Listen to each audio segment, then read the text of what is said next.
Hello and welcome to Talking Point here on WESN Content Capsule. I'm Keaton Shaw. And I'm Sean Michael Small, and it's another cloudy day in paradise, a cool day in paradise, potentially another rainy day in paradise. How was your traffic going home, Keaton? I don't want to talk about it.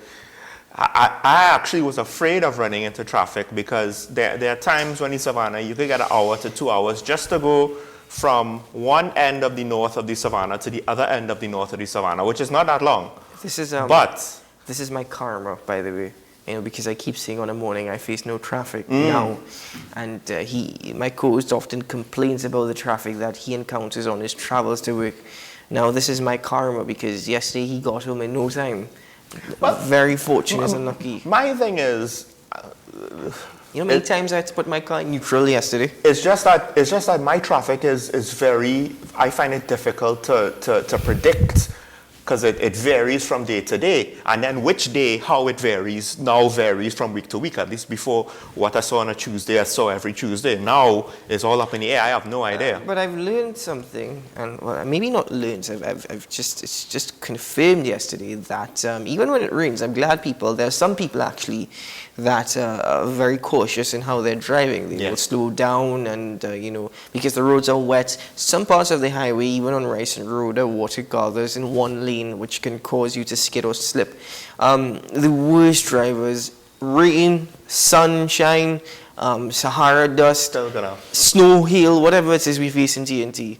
The worst drivers are always pickup drivers, 4x4s, and taxis. And when I say taxis, I mean those 7-seater. Those are the absolute worst drivers that we have in TNT. Everybody's driving at 80 or below yesterday on the highway, right? And of course, all these pickups, I don't know what they think it is, because these pickups don't necessarily have good luck, right? But all these pickups and all these taxi drivers decide they're going to drive straight up to your bumper. We're going to turn on your bright lights. If you're not driving fast enough, we're going to flash you.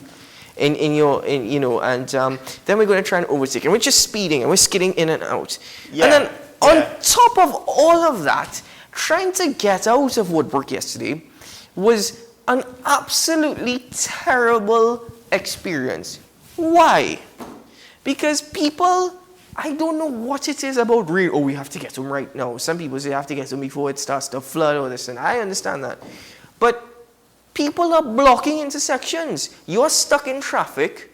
So if you come to a cross intersection, I can't get into the northbound lane because cars are deciding who are heading east to west. I'm going to block these lanes. I don't care if I stand still. I'm going to block these lanes. I can't pass. And then when you want to pass... This, by the way, is something that is easily solved because that, I believe, is illegal, especially if they have the yellow... Oh, easily solved, you say. Listen, on Track Road, we had cars heading from west to east and exiting southbound lanes from cross intersections. They were creating 2 lanes on Track Road, 2 lanes. So if I'm heading in a westerly direction, or if I'm trying to head north from a cross intersection, I am blocked. I can't get through. So next time, what you do is you take the Savannah. Next time, what I do is zoom. Which is ironic because I find it interesting. At some point, people should realize, well, look, I have a wall in front of me. Instead of joining the wall, I mean, at some point, it's too late. Your starting point is in Woodbrook, so it's not as simple. But at least when we left the studio, the Savannah was clear. I actually find it strange that usually the pressure relief would cause the other pathways to also get, extra flow. But at least up until that time in the afternoon, it didn't happen. You can blame the government for a traffic problem and a congestion problem. And I say the government is at fault. But I always say as well that people have a role to play and their contribution also determines the outcome of any situation. So when you have ignorant, impatient drivers here in TNT, and we have very many of them, by the way, when you have these individuals and when you have stupid pickup drivers, and taxi drivers, everybody trying to make $1, it doesn't matter. We all want to get home safe. That's the point. When you have these people on the roads, yesterday's traffic congestion, a lot of it was due to the selfishness and foolishness of very many people. I don't understand why it is we complain about society when we don't help ourselves. Here's a good example. So, there's taxis like to stop at a corner, right? A normal corner. But along the savannah, you have some long curved corners. So just before you go towards Charlotte Street, there's a corner that you don't expect anybody to stop at on the savannah. But by the barricades of this corner, there's a lady on the corner. This is not a corner to stop at. This is not just before the turn. This is on the turn, in the middle of the turn. There's a woman, and it looks as though she's looking for a taxi to stop for her. And I'm just like, okay, not only are you risking an accident, because who's going to expect a taxi to stop on this corner? But then also, you're gonna block a lane of a major part of the savannah, right? And mean? Potentially cause traffic for no reason. What you mean? Walk a further bit up or walk a further bit down, but don't look for a taxi on a long corner. But why? Why you say who gonna expect a taxi? Every taxi man does that. This is the point. The other worst thing, if we're speaking about instances like this, is driving behind a maxi taxi on a main road. I don't know why maxi taxis are allowed on the main road. We need to sort out, we need to try and regulate PH taxi. We really need to regulate this. I don't know what's keeping them back. The whole point of a PH taxi is it's unregulated. No, and that's haven't I been complaining about this for like the last year and a half to 2 years? I don't know if I don't know if the unprecedented rainfalls yesterday has the Minister of Works and Transport trying to scramble his heads to figure out what it is I need to do next. But I'll tell you what, when the rain subsides, why not consider pushing ahead with some form of regulations for PH taxi drivers? Because even taxi associations in Trinidad and Tobago have been trying to do their part as it relates to having them wear uniforms, having them badges, stickers on their cars and all that. But guess what? People have to make a difference, not the government. But back to taxi drivers, maxi taxi drivers in particular. And it applies to PH as well. They shouldn't be allowed on these main roads because you know how they like to drive? The worst thing is to drive behind them because they just like to all of a sudden swing. Yeah, right there. I'm taking it there. Right there. And no indication. So when you're cruising and all of a sudden you have to mash brakes because a taxi decides... You're not talking about fast cruising. You're talking about like something like 60 or whatever, it's a main 50. Road. You don't want to go beyond 50. Right, but even at those speeds, the kind of sudden stop that you're going to get hit with, you could get in an accident. And the road is not the best. So when you have to slam your brakes because a taxi man, he says he just want to pull, you go and swing, no indication. Or slam your brakes in your rain. And here's the other part. Here on Traggart Road, this is just an example. I use on Traggart Road because yesterday was hell. Here on Traggart Road, you have taxi drivers. Look at that intersection between Marva Road and Traggart Road. Right? That intersection there. You'll get a green light on Traggart Road, so now I can head westbound. And taxi men just like to pull right as the intersection stops. I mean, you're blocking traffic. I honestly think there should be a law preventing taxis from stopping near a corner. You're blocking It's the flow worse of than traffic. people parking on a corner. So again, I will stress, ladies and gentlemen, we are often complaining about the government not doing their part to solve issues and fix the problems that are plaguing TNT. And we have every right to do so. But guess what? Will the government take the citizens of Trinidad and Tobago seriously? Which they don't, by the way. They're not going to take us seriously if we continue to also do utter stupidness.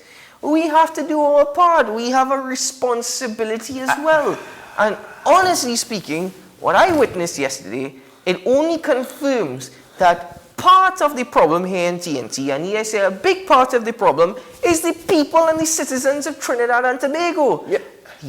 What is going on? You know, I would usually be the first one to say we have to do our part before we could complain about the government. But there is a flip side to that. And I can't believe I'm going to say this. But to some extent, Society is led by its leaders. So this is not only the government, but a good chunk about it would be the government with regards to a topic like this. It's not so directly relatable for your religious leaders now to talk about road traffic safety and rules and regulations on what should be done and what not should be done outside of like etiquette and ethical things. But on a technical level, that's not their area of expertise. But there's a whole Ministry of Road and Works and Transport and that deals with roads, and the licensing office and so forth, and the police that deal with road regulations and safety. And the lack of leadership now to say, well, okay, how are the roads? How are the drivers on your roads? What are the common issues on your roads? Who is driving recklessly on your roads? Are there any laws that we could put in place? For example, like what I just said. Why? Because I always, when I see it happen, and it happens too often, when a taxi driver decides to cut in front of you to then stop on the corner. So they are racing to accelerate. It could even be a single lane road. They cut in front of you to stop in the corner to block you. And they hope that they don't get hit. They might not even realize that it's a hope, that they are basically depending on the judgment and reflexes of the driver behind when they cut in front of him to stop, right? That is reckless to me. Why do it that way? I mean, buses don't stop on a corner, right? There should be some sort of regulations to say don't do that. Now, granted, I understand, yes, roads could be parked up, etc., etc. There should be another way to do this. Maybe have a stand, or maybe, well, I don't know if they should stop at a bus stop, but maybe have a designated space where people can't park. I don't know, but I'm surprised we don't see more car accidents because of behaviors like this. And I don't doubt that it's just like what we said yesterday on the show. When you don't look at the small things, when you disregard these small little pieces of etiquette and ethics, you will start to disregard the larger things. If you want me to and that give will include the rule of law. an example of what more needs to be done, I think the same exercise that the THA was complaining about with licensing officers in Tobago last week, we need more exercises like that here in TNT. I witnessed yesterday a police vehicle, right? Very old police vehicle. In fact, it's so old, you wouldn't know it's a police vehicle unless they turn on the sirens. It's so old, I think this was the vehicle that Henry Ford first drove when he brought it out. That's to tell you how old this vehicle is, right? Trying to get through traffic, trying to cut through traffic, plainclothes police officers, right? Sirens but no flashing lights, right? Guess what? Number plates scratch and break up, right? Your back lights are broken, which means that you don't even have proper brake lights, right? And then on top of that, no inspection sticker on the vehicle. No inspection sticker, right? Because if your vehicle is more than 3 years old, if I am to be corrected, it's every 2 years you're supposed to get an inspection sticker and get the vehicle inspected, right? No inspection sticker, brake lights, back lights broken, number plates scratched and broken, right? And honestly, it looks like a vehicle that needs crutches with a wheelchair, right? The thing for me is, if that was an ordinary citizen, such as you or I, if that was our vehicle and we're stopped by a licensing officer, oh man, we getting so many demerit points, we wish it was our salary. That's to tell you how many demerit points we'll get for that. What frustrates me the hypocrisy. Is the hypocrisy. Listen, I forgot about this yesterday morning, but it was quite ironic. I'm coming up just after the intersection by Cipriani. I'm going on to Colville Street, I think is the name of that street next to the cemetery. I see a police car waiting in traffic. I'm like, good, he's waiting in traffic. Then I hear, boop, a second police car. A man by himself decides, well, he has something that he has to respond to. Don't mind that the first police car not responds to nothing. So I'm like, how are you going to have two police cars? The second police car, he's making his way through traffic. His siren is blaring. He's pushing through. The first one stays right where he is. Because there is no emergency, at least for him. But this one police officer, because it's not like a whole team. They didn't have tactical gear on, looking to respond to that. It's just one police officer by himself. He has something more important to do than sit down in traffic. By the way, that was just brilliant. I actually had to state this before I go. Completely separate story since we brought up the police, because we do have to go for a break.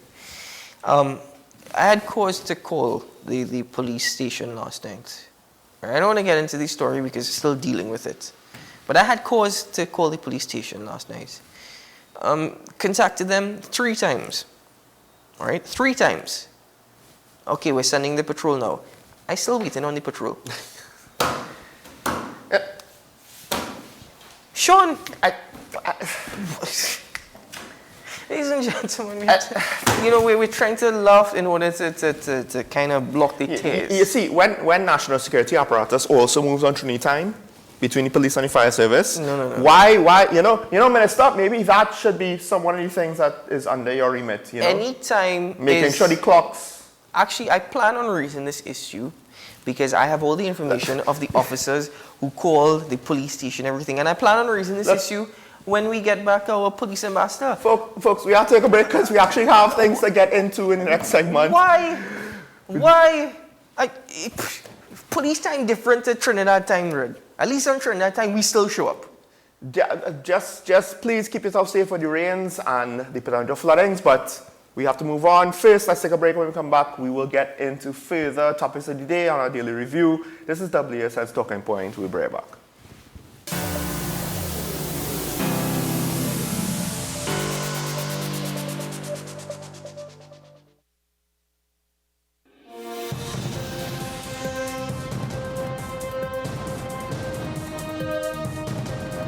Seven is out, all day is in. WESN News on the hour.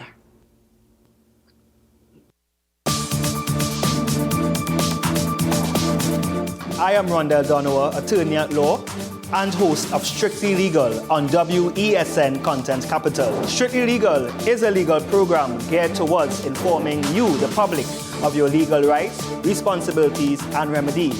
So be viewing Thursdays 10 a.m. to 10:30 a.m. Join me, Sule A. Joseph, as I delve into the day-to-day psychological issues plaguing our society. We will discuss behaviors that encompass the biological influences, social pressures, and environmental factors that affect how you think, act, and feel. Site, Thursdays at 11:30 a.m., only on WESN, Content Capital.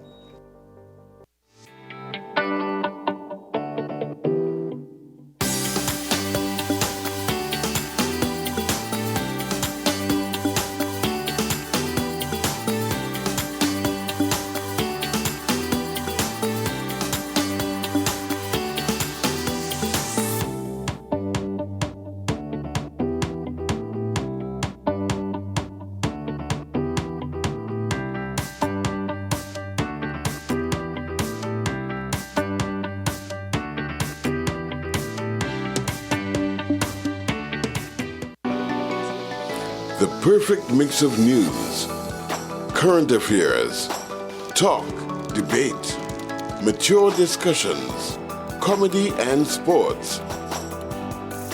Only at WESN, the Content Capital.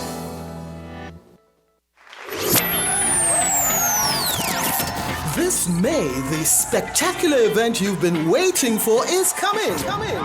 May 27th, celebrate amazing North Coast Jazz and Heritage Festival. Festival grounds, Blanchisseuse. Born here, played here.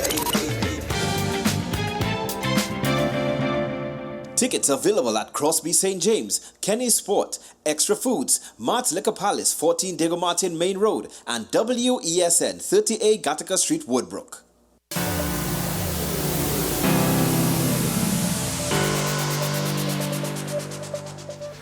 Welcome back to Talking Point, folks. I know we're a little bit late, however, we do have much to talk about, so it's time for the daily review.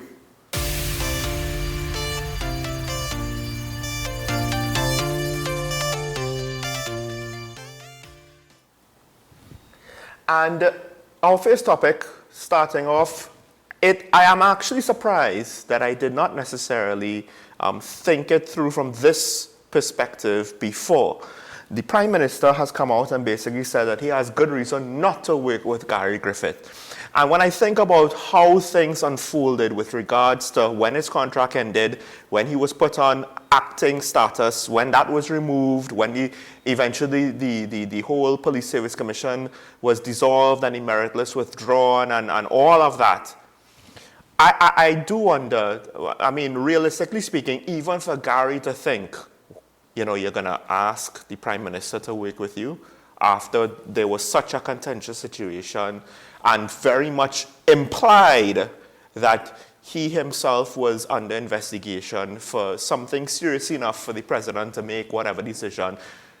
I don't necessarily, my issue with the president's decision was that it was procedurally wrong, but whatever it was to make her think that she should make that decision, why did Gary think that the Prime Minister would have worked with him given how things unfolded? I think the Prime Minister's reasoning is poor. I know it's poor. I just think, you know, but it is what it is. I'm stating that from the top. I think the Prime Minister's reasoning is poor. Did I expect the Prime Minister... It's political. Yes. It's not about law enforcement, at least from our perspective. But I'm just saying, politically, based on how things went down, you know? But using the Prime Minister's logic, he's not willing to work with anyone who is critical of him. And at least he's consistent in that sense. At least he's very consistent. I'm not willing to work with anybody who's critical of me or my government. And that's probably why it's very difficult to interview a minister on talking points. But beyond that, I think that I didn't expect the Prime Minister to say yes. I didn't expect the Prime Minister to suggest that there is going to be an olive branch. I thought it was intriguing that Gary Griffith extended an olive branch to Kamla Persad-Bissessar and the Prime Minister to say, let's work together to help resolve national security for the people of Trinbago. And Kamla Persad-Bissessar said, okay, yes, let's do it. And the Prime Minister, well, he does what the Prime Minister always does, what he's very good at doing. And that is, although I must admit, he was rather subtle this time. And that is just being very... You always feel like you're getting a buff from him. Now, the irony is, based on what he actually said about Gary, well, maybe even with what he actually said, because what he actually said, his excuse was he lost confidence in Griffith over the public health regulations, which I don't think anybody buys because it doesn't make sense with how events of the public health regulations played out, right? And I've talked about that in detail. But the fact is, he's basically saying, I don't agree with this man as commissioner, right? He would look foolish if he agreed to consult with Gary, because that's the guy who you basically are saying he ain't good enough for the job, or he's not appropriate for the job, or we shouldn't want him for the job of Commissioner of Police. So then what is the Prime Minister's logic with respect to his National Security Minister? Oh, no, deflect and shield. But my point is, he has done enough publicly to criticize Griffith that he would look like a foolish hypocrite if, so the guy who you didn't want to be Commissioner of Police, that's the guy you now have to run to help deal with crime in the country, he can't do it. He can't do it. He has, I mean, again, it's mostly political, right? The actual merit of the situation is not really there. It's obscured by the political maneuverings of this whole thing. But my point is, politically, the scenario does not allow him to say anything else when you really think about it. And I think, to some extent, I wonder how much the other people involved knew that, and they were basically just saying, hey, look, trap card. You know, there is no right answer for you in this situation. Let me ask a question. If we were to use an example of former Prime Minister Patrick Manning, may he rest in peace. If he were alive today and said, listen, I still feel like I have something to give. I'd like to work with the current government over a crime plan. Would Prime Minister Dr. Keith Rowley, knowing how their relationship turned out and how it ended, would he be willing to work with Patrick Manning? I think that there would be more room to, but I still think he wouldn't, because, of course, now Mr. Manning would be so old that there's always the fact that he might not be much of a threat politically to talk to. So what I'm trying to get at is the Prime Minister, unfortunately, is so selective that you realize he has no purpose, and his vision has no purpose. You hold a symposium to discuss security at a regional level, but we're not even able to help ourselves down here. Your thinking is if we can help ourselves regionally, it'll help the situation here with respect to the flow of drugs and guns and ammunition. You're not able to resolve your issue down here. So whilst you call together all the heads and all the stakeholders to try and have a fruitful discussion, the results of which we are yet to see. It's only been a week since it's ended, a week and a half. You're not willing to work with stakeholders here in Trinidad and Tobago. You're not willing to actually speak to those who are of a different political fabric, whatever party they may come from. You're not able to see beyond that. And that is the thing. If you're not willing to work with other people, then to me, you're not necessarily a good leader. That is the thing. Sometimes a good leader has to take a certain level of self-reflection when they say, listen, I can see the value in others and I can see the value that comes from suggestions or work. I may not agree with the suggestions, but I have no issue hearing them out. Because at the end of the day, my responsibility is for the greater good of Trinidad and Tobago. And therefore, I'm willing to work for that greater good. But all the options that have been put on the table thus far have not bared any fruit. And therefore, why is it when it seems as though you're out of ideas and options that you don't want to look at anything else? Because politically, in terms of political gain or political will, you are so caught up. Yep. You are so caught up and you're so trapped in that mindset that you yourself cannot recognize when you're failing.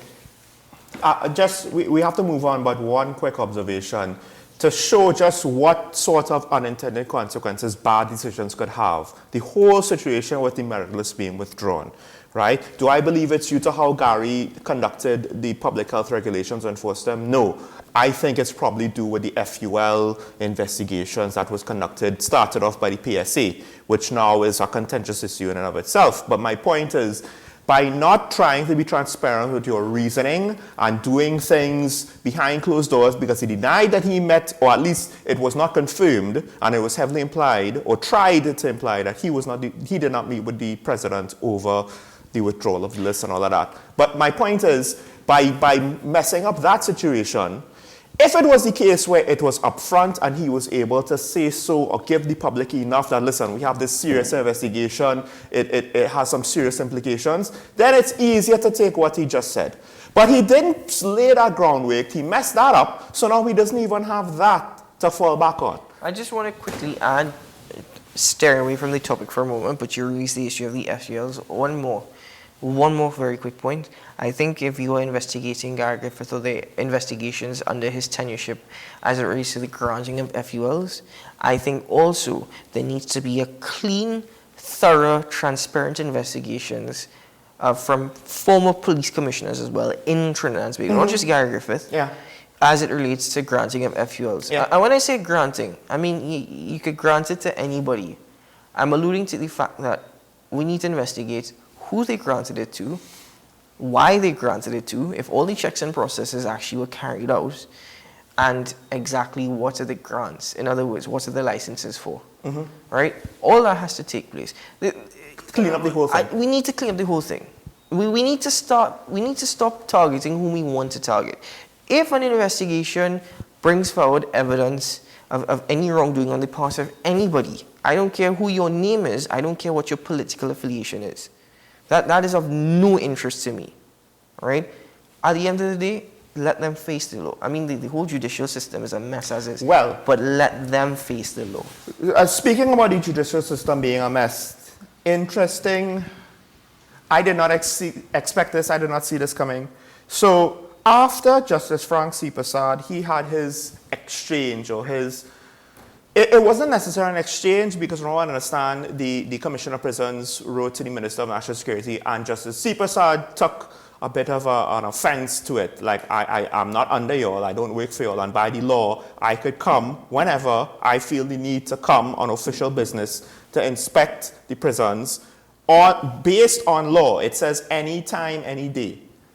Apparently, the judiciary put out a statement that somewhat contradicted that stance, only for another judge to basically have to push back on it and say, no, and give her opinion on the law being, she used the same phrasing, the law states, anytime, any day. And I find it interesting now that, because for lack of a better word, it's the justices are disagreeing with the judiciary on this matter. What does that mean? Is it that there is, what is the motivation of the judiciary? Because when the justices are basically quoting the law verbatim, they're not editing the law. When they're quoting the law, I'm saying it is what it is. I'm wondering, what is the motivation behind the judiciary? Because it's not as though the judiciary is quoting relevant sections of law and saying, well, this is what takes precedence or anything like that. They're just saying, well, no, it should be this. Don't you get the impression that the tentacles of the government are reaching very far and wide? Don't you get that impression when you read this? The judiciary is actually, there's no separation of powers. And that's the job of a lawyer and even a judge, as it relates to actually having to interpret the law and argue based off of that interpretation, or give judgment based off of that interpretation.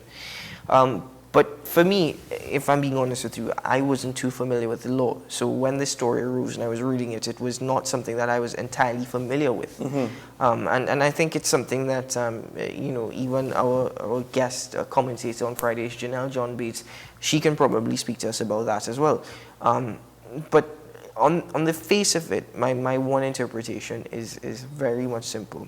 The Minister of National Security hasn't made any further comment, even after the release from the judiciary. Yes. In fact, I'm not even too sure if he made a comment at all. He made a comment before, right? And when I say a comment, I meant a letter was written to him. Through a letter, okay. Right? And that is what I mean. And there's been, as far as we're aware, no communication since then. Maybe he didn't have to clarify himself. Maybe he didn't have to clarify his questioning, because someone in the judiciary did it on his behalf. I go back to the entire issue of the Chief Justice and the Director of Public Prosecutions, when the Chief Justice sought to come out and make a statement. And again, it's selective. So to me, it goes back to the entire notion of the tentacles of the government are very far-reaching.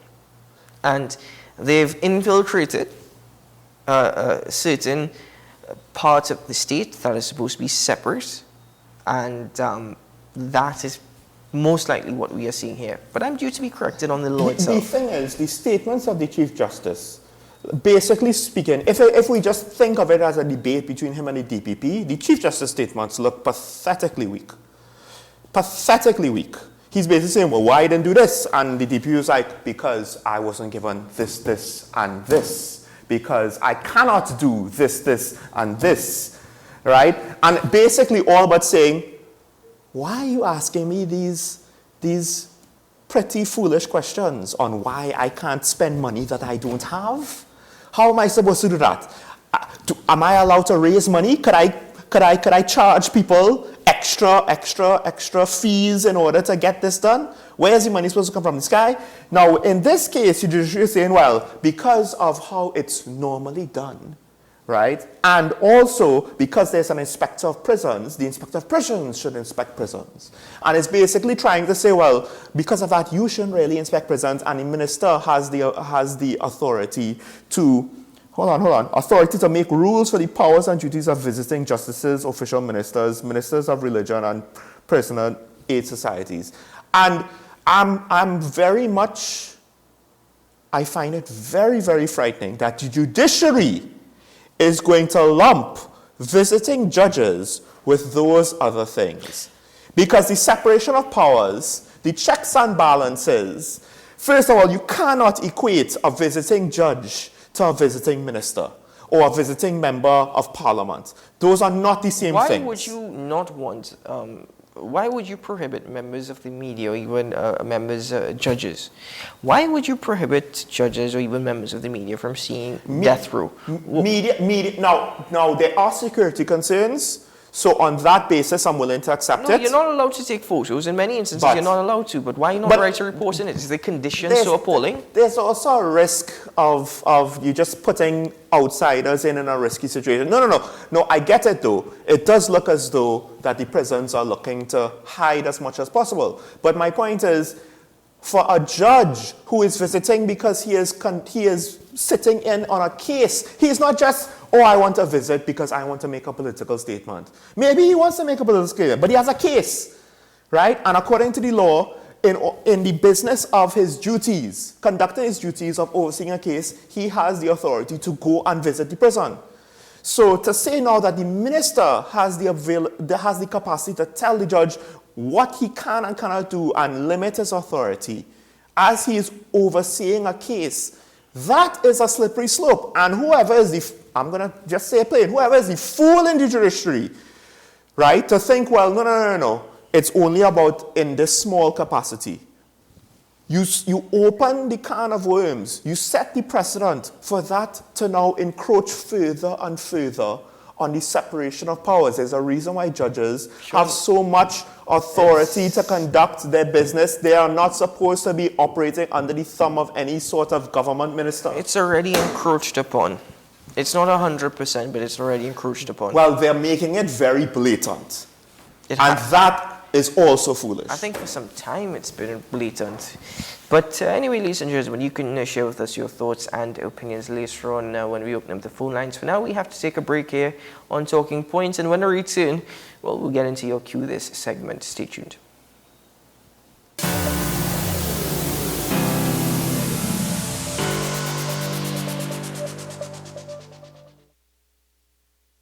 With society plagued by a host of issues, with debates surrounding our urgent concerns falling short, with questions of our future not always being answered. The conversation continues. Join me, Kemuel Pascal, as the voice of the youth comes to life. We will confront the controversial topics of today's world to gain answers that are key for a better tomorrow. One and One with me, Kemuel Pascal. Wednesdays at 10 a.m. Only on WESN Content Capital.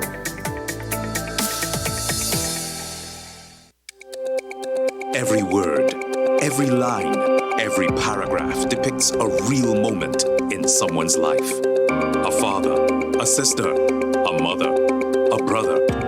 We at Newsday are dedicated to you, the people, and through independent, unwavering journalism, strive to always bring your stories to life. Because your stories are more than just words. Newsday, independent and credible. The issue, the continued rise in the price of flour and its impact on the cost of living in Trinidad and Tobago. How should we go about it? I want to ask you what has been revealed to you about the state of vulnerability in the country because of this exercise and because of what we're going through. Is the government losing the war on the vaccine front? The discussion should revolve around the common good for the greatest number of people in Trinidad and Tobago. How do we inculcate a sense of respect and regard for people who may not be of your own political ilk or persuasion? The communities are now being used by political opportunists. So when the tables are turned, it's the same way. Okay, this has been 10 Questions. I'm Andy Johnson, and we'll see you next time.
This May, the spectacular event you've been waiting for is coming.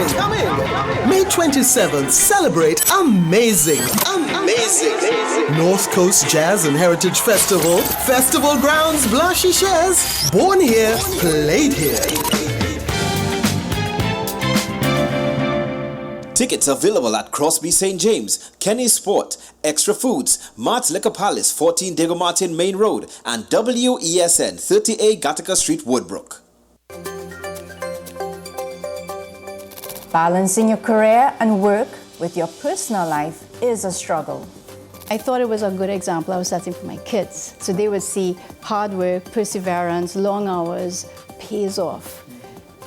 But I never felt like I could have achieved enough. It was never enough. A lot of people, because of those trauma and original sensitizing events and how we were brought up, we tend to put ourselves last.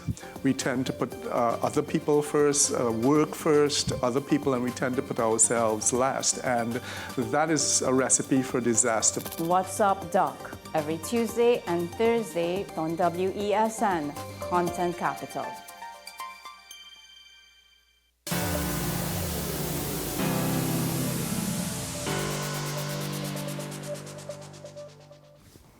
Welcome back to Talking Point. Let's get straight into Cue This.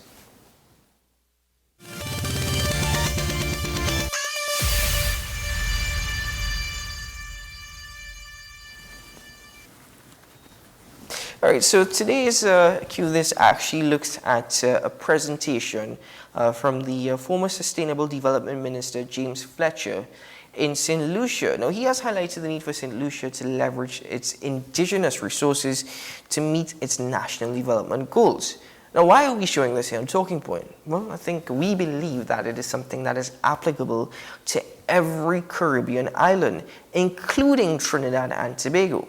The full presentation is not available in this report, but it gives a breakdown of the most pertinent points. Let's take a look at this video. Like many small island developing states, St. Lucia is caught in a high debt, low growth, high unemployment trap, observes former Minister for Sustainable Development James Fletcher. Speaking on DBS television on Thursday evening, the Sustainable Development Advocate explored ways the country can get out of this quagmire. He highlighted a green economy scoping study done in 2016, which recommended that green tourism be acknowledged and mainstreamed by the government as a crucial part of its drive towards sustainability. As the island's economic mainstay, Fletcher pointed out that tourism must make more prudent use of scarce resources. The tourism industry uses energy quite a bit, and moving to renewable energy using solar photovoltaic panels is another area that the tourism industry can move towards. Working with nature, not against it.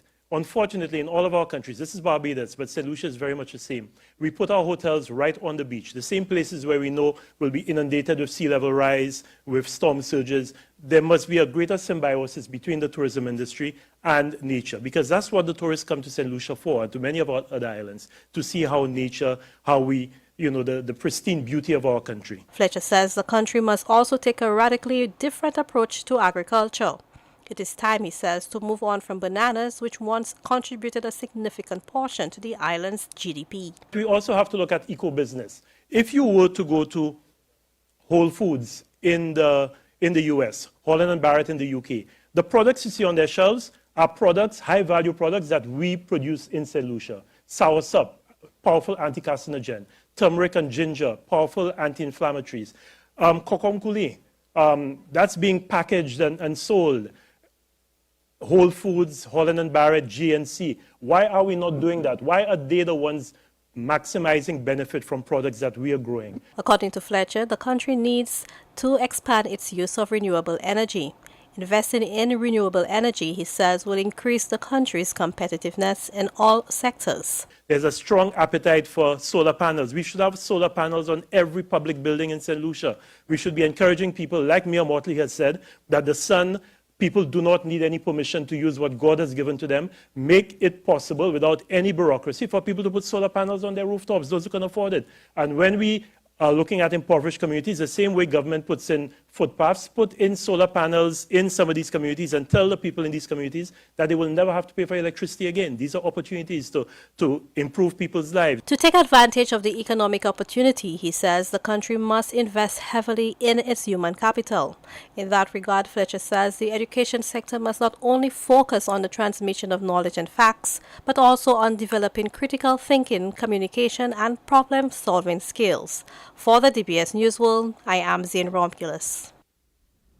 Well, there you have it, and a couple of key points to take away from this. One, using your indigenous products, such as even the agricultural produce that we have, to try and supply some of the bigger chains. Although one might argue we can't even fully supply our local market, how could we supply bigger chains?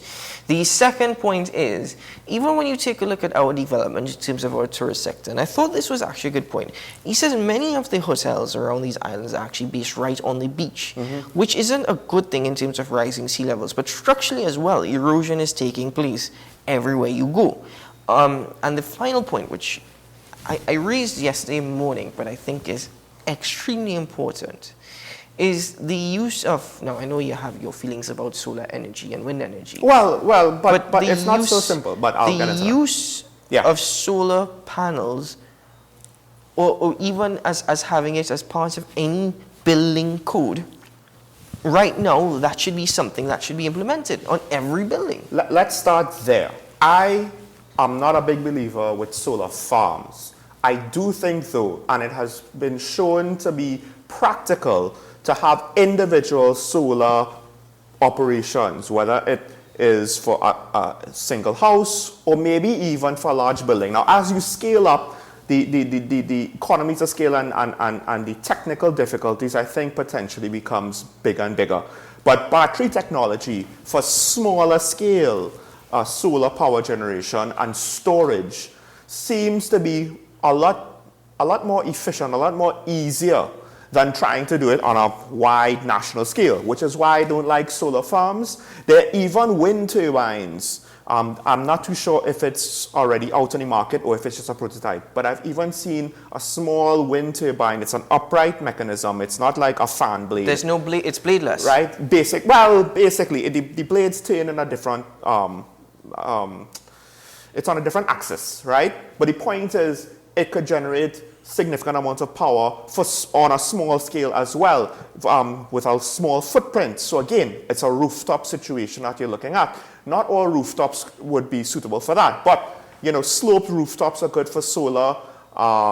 If you have a flat rooftop, you could still mount it on something, etc., etc. I think this is something that a lot of Caribbean islands should be looking at. And honestly speaking, I would have a lot more faith, because notice in the presentation, they didn't talk about another solar farm or another solar park. If we did that, I would have a lot more faith in that. To me, I feel as though the government is not really understanding the limitations or the technical limitations. They might say that they do, and they say they have technocrats and they take all of the good advice. But the way how they speak about it and their plans, it doesn't give me a lot of faith. Technology might pull them out of the quagmire, just like our war pulled them out of the oil and gas quagmire. But we can't bank on that. With regards to local production or produce that could be sold in like Whole Foods, the interesting thing is, and I think avocados is one of the best examples, right? It wasn't necessarily highly valued in the States until eventually some health food nut started to describe it. Very recently as well. It became a craze, right? Yeah. And then it's not just avocados, I think quinoa or a lot of other foods that used to be cheap in local markets in other nations for low income or poorer people of that nation. Well, we could afford this, it's good food, it's healthy for us, this makes up a good part of our diet. It's actually, in some areas, they're being priced out of their indigenous food as it's being exported to the States. But the point is, production isn't necessarily keeping up with demand. That's why the prices goes up. So even if, yes, we can't meet all of their supply needs, but we could meet some of their supply needs. So you can contribute. We could contribute to that. You can contribute to the supply chain, and one example of that was with our local cocoa and Cadbury's. I remember many years ago, cocoa farmers were complaining that the government wasn't doing enough, but there was a demand for and there still is a demand for our local cocoa here in Trinidad and Tobago, and that's just one example. I think UWI actually just launched a chocolate factory. Construction is due to be completed in January. It's like just an example of what you're saying about this demand driving the price up. Flip it around. Back in the early 1920s, if I'm not mistaken, lobster was the poor man's food. Yep. Lobster was the poor man's food. The upper class and even the middle class didn't enjoy lobster. They didn't indulge in it. They had their thoughts about it. It was the poor man who really was living on a day-to-day wage that ate lobster. And then all of a sudden, you saw this rise in demand, and how it was cooked, how it was prepared, and then it became the food of the upper class.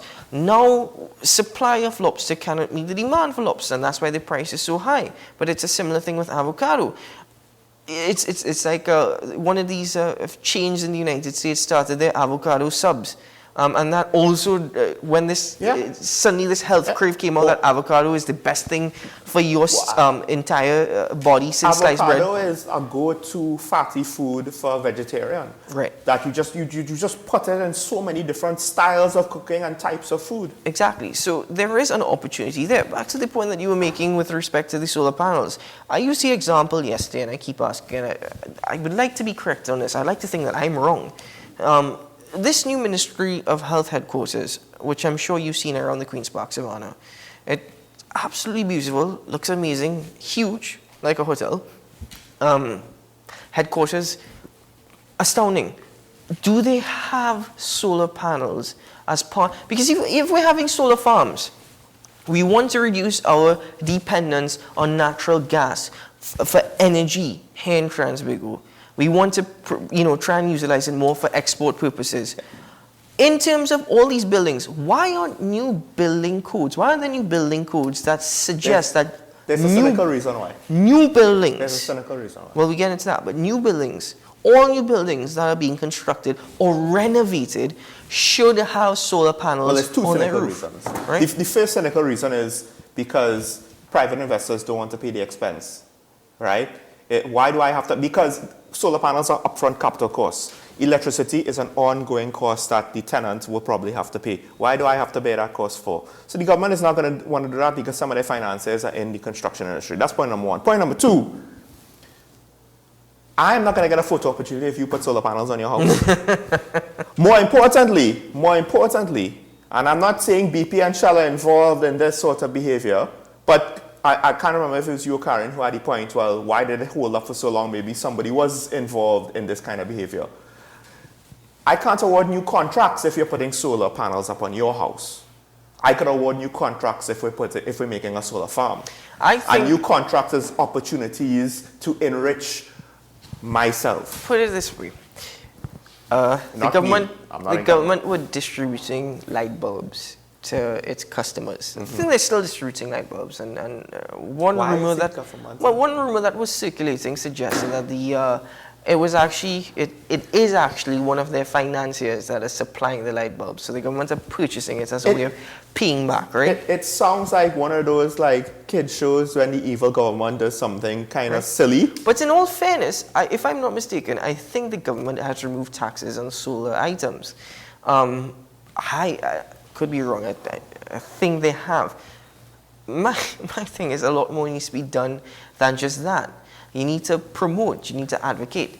But they will start doing this as soon as one of their financiers become the distributors distributor here in Trinidad and Tobago. It goes back to when we were talking about a similar thing with regards to grants and developing the industry, and you said, well, we have that for agriculture, but I'm like, well, yeah, but it's not really translating. And I think it's the same thing. We could have the grants, right? And it's almost like if they're doing it because, well, we kind of have to do it, so we make it available. But do we really care about it? No. Because we're not pushing it, we're not promoting it, we're not having speeches about you should do your part. Now, granted, I will still applaud the Prime Minister for saying that they will be willing to actually pay people for putting power onto the grid. I don't know how easy or practical that is, but the thought is very commendable, and I have to applaud that. That said, I'm not really seeing outside of that decision, any sort of real innovation to say that I care about this, I'm putting my best foot forward, I'm thinking this through, I'm putting effort into this. That one thing though, that was pretty good, but it might amount to nothing anyway, so. Forward never, backward ever. We'll take a break here on Talking Point.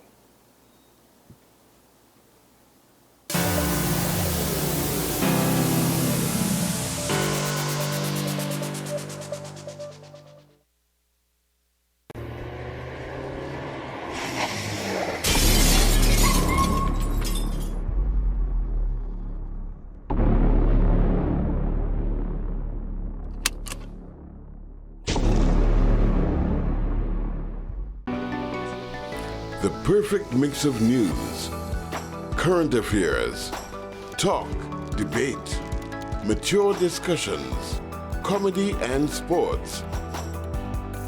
Only at WESN, the content capital.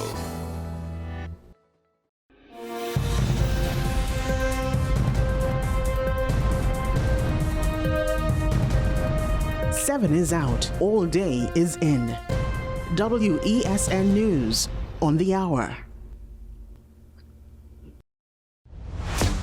Is it politics? What is it? Is it that nobody cares about sports? The kind of support that sport used to get in the past is no longer here. The thing is, taking a knee doesn't mean that that's the only thing you're doing on it. Right. Taking a knee along with other stuff. Samantha, what are you looking forward to when you return home to Trinidad and Tobago after winning the title? Thank you very much for speaking it into existence. Is there no pressure on Nicholas Ball? It makes me more motivated to work hard and to go out there and rep the white and black. Why are we sending a team to the Winter Olympics? There are a number of Trinbagonians who are in the diaspora and have grown up in winter sport. It's an opportunity that the Trinidad and Tobago Olympic Committee will not close the door on. I also believe in the players that we have. Once you can motivate the players, you can get the best out of them.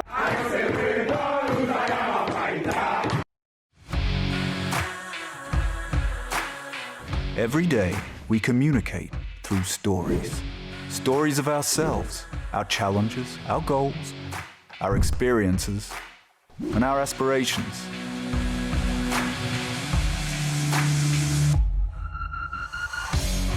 Storytelling is an art that we have mastered. WESN Film Studios comprises a collaborative team of experts with extensive industry experience locally, regionally, and internationally.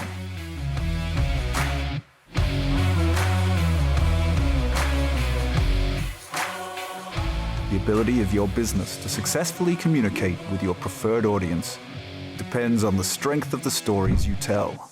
Your vision should be communicated in a high-quality, professional, and creative way.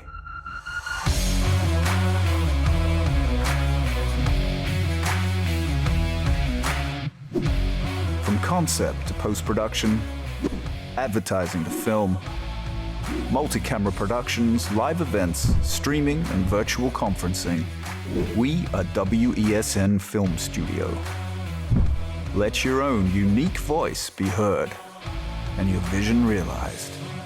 Call us today at 628-5835 for your next production.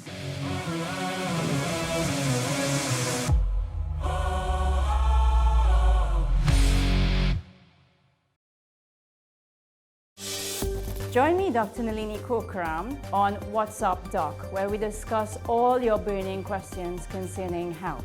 Trinidad and Tobago is among one of the highest risk group of patients that develop this form of genetic breast cancer. What I'd like to take home from a short interview like this, screening.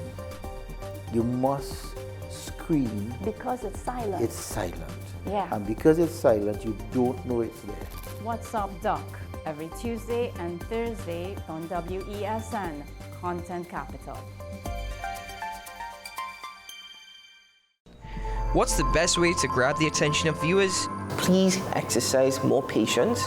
You have to be kidding me. Doing what we do best, I'll say at the very least it's a conspiracy of laziness against the people. Join me, Keaton Shaw. And me, Sean Michael Small, for Talking Point. Weekdays from 8 a.m. to 9:30 a.m. We go in depth on the trending issues and engage the most controversial newsmakers as we get them to account to the people for their actions. You can't go to the government with nothing. You can't go to cabinet with an empty hand, with a wish. I'm glad that we're having this a sober, mature discussion. In the present situation, I expect a continuation of the chaos. Join us for the discussion, Mondays to Fridays, only on WESN, the content capital. People really want to know, what about me? Where do I fit? Yes. What is in the ride for me in terms of a better Trinidad and Tobago? And I'm pleased to shed some light on that. The purpose of bail is to ensure your attendance at court. That's it. It is not punitive, it is not rehabilitative. We the police officers, we are professional and we are here for whenever the survivor is ready to come forward. We have the right to private and family life, the right to religious freedoms and beliefs and thoughts and expression. But these rights are not absolute. Certain rights can be limited. The law is to govern the whole, it's for all of us in public.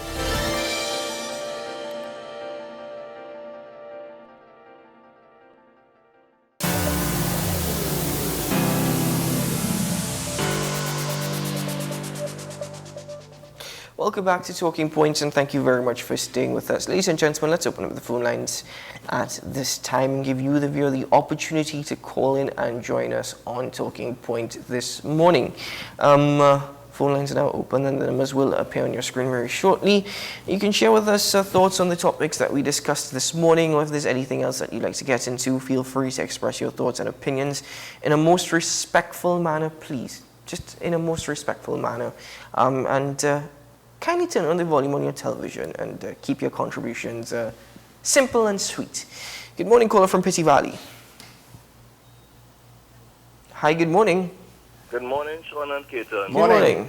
I want to talk about the case you all bring up this morning with the prisons, the judges, and the National Security Minister. Yeah. Mm-hmm. Now, here my point with you all. When you all bringing up these cases in law, right?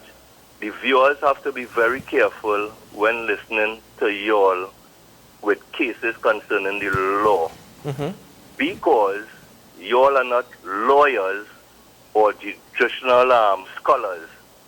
So I want to make sure the word what he say, the judiciary is stupid and stuff, because y'all do have the real facts on the law, which could be right what these people doing. I want to give an example like the case with the president being the president.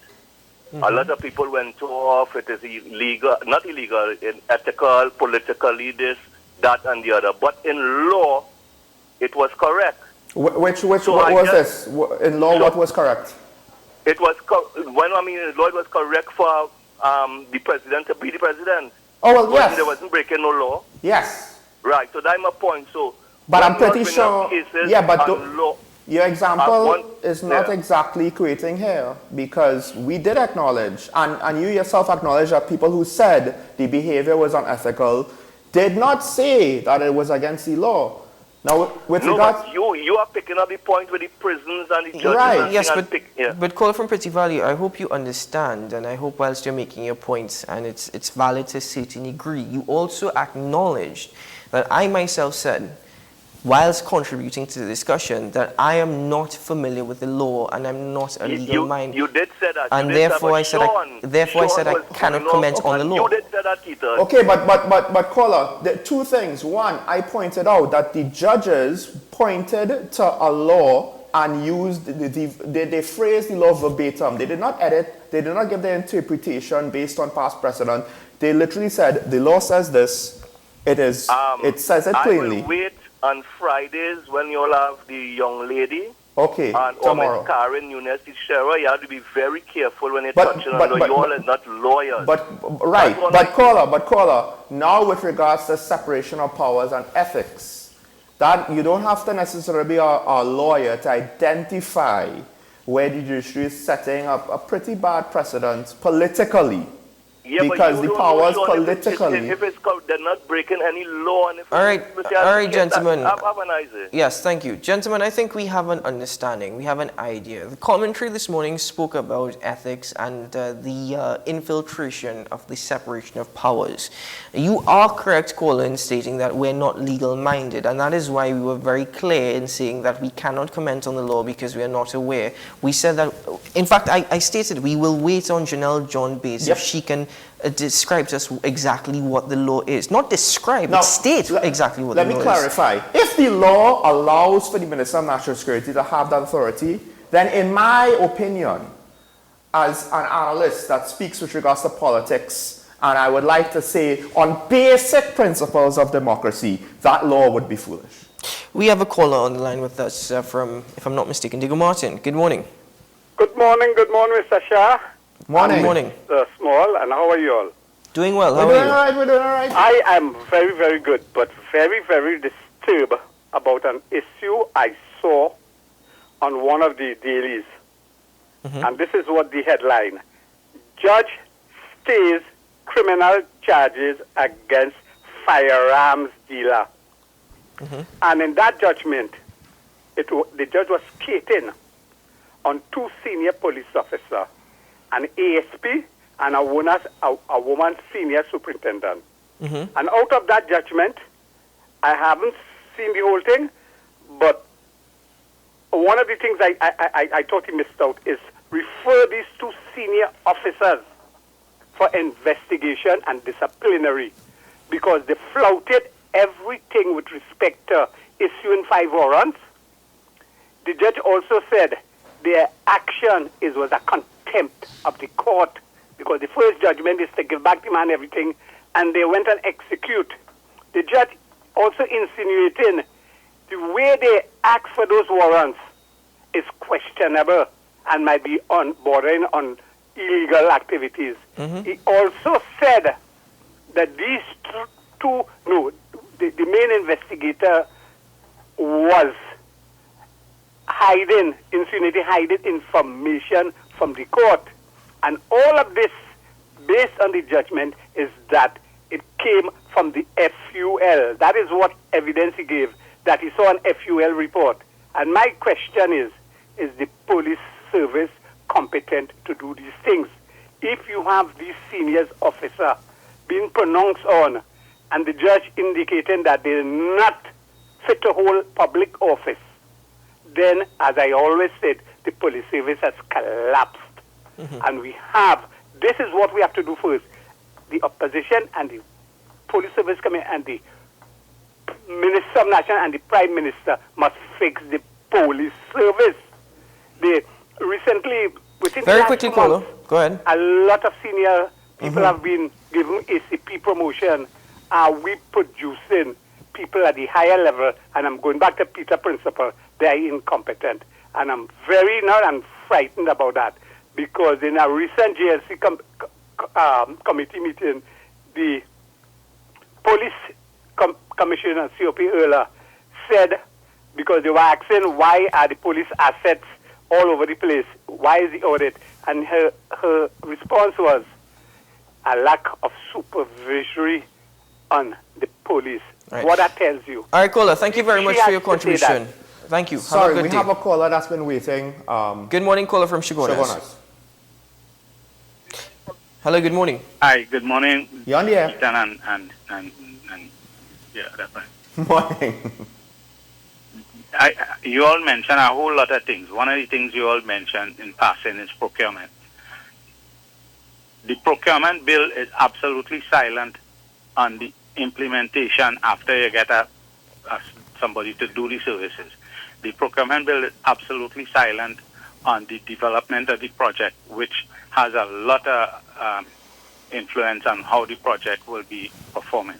It is absolutely silent on quality and maintenance after it is completed. So that's the first thing I want to tell you all about the procurement.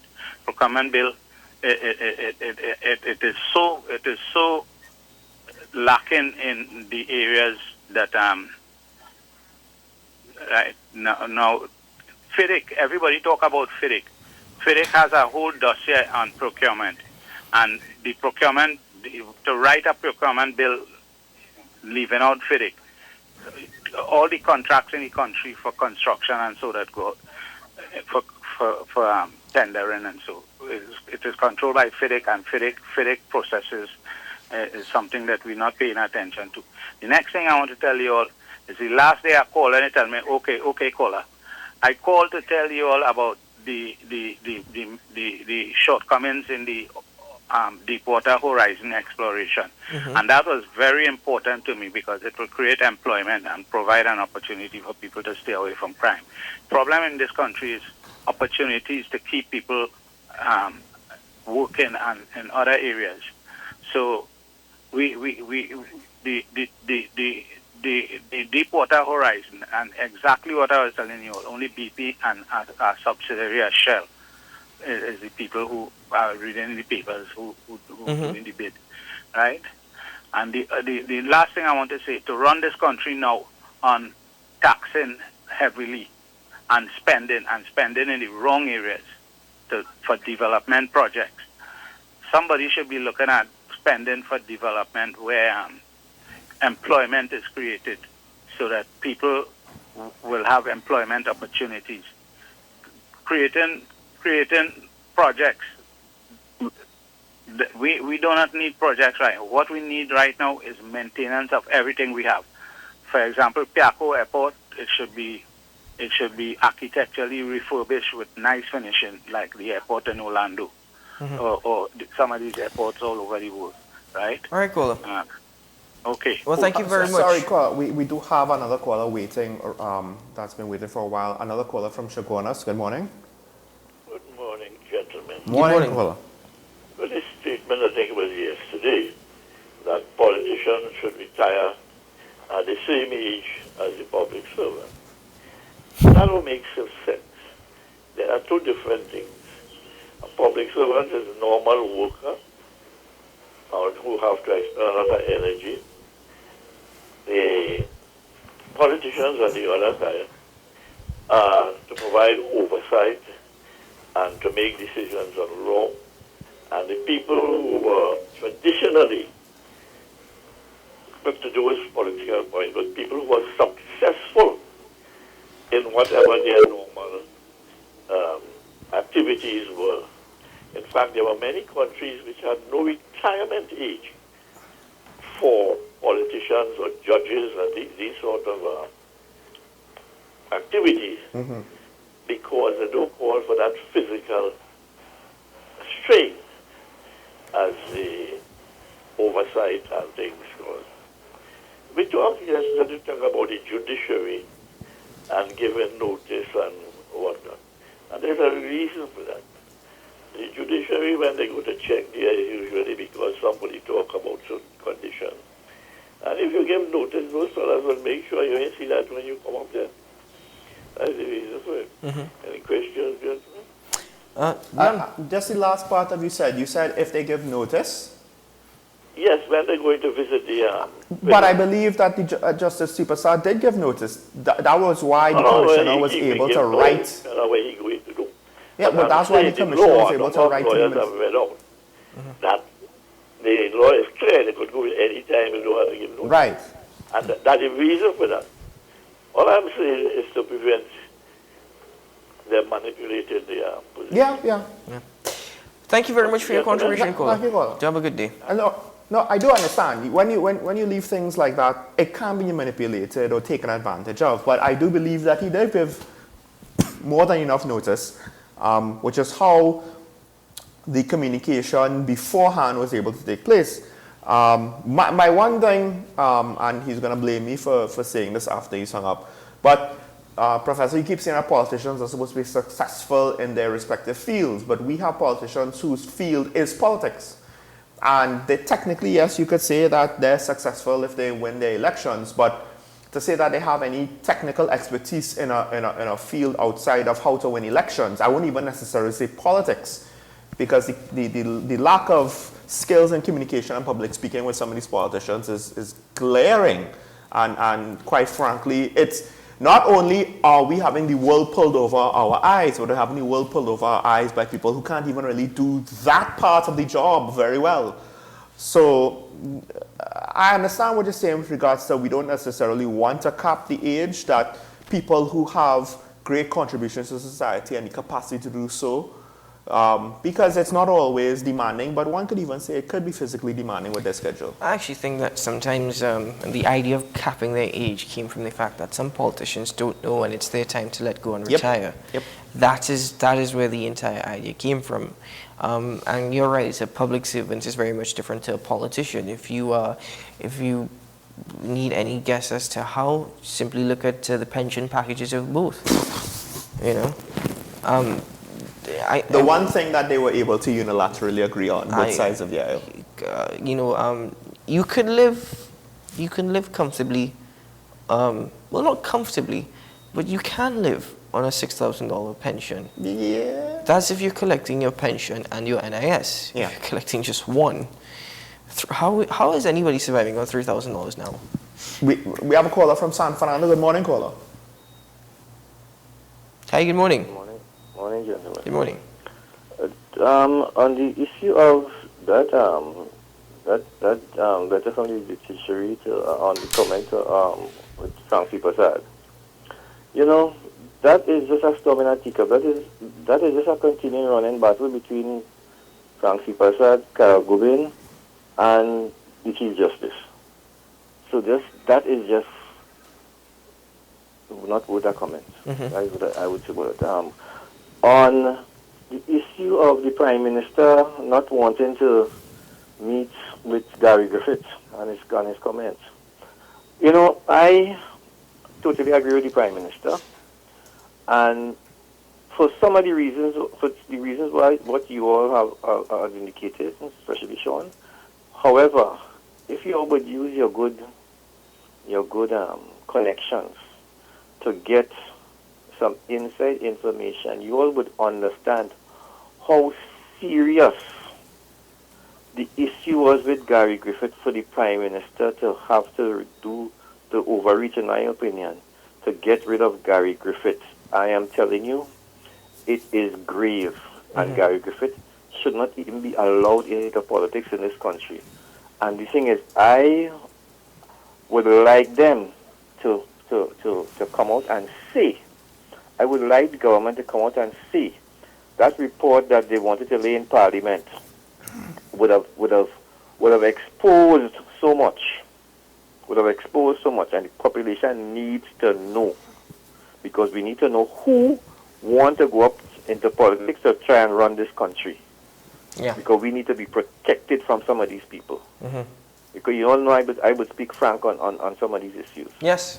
But thank you, gentlemen. Thank you very much. Your points are received and your points are fair, and I do not necessarily oppose your points, because I myself I've heard quite a lot as it relates to the former Commissioner of Police, and I think you're absolutely right. We need a better understanding of who is going up, you know, their background, what they've done, where they've been. You know, you're absolutely right in that sense. I agree with you.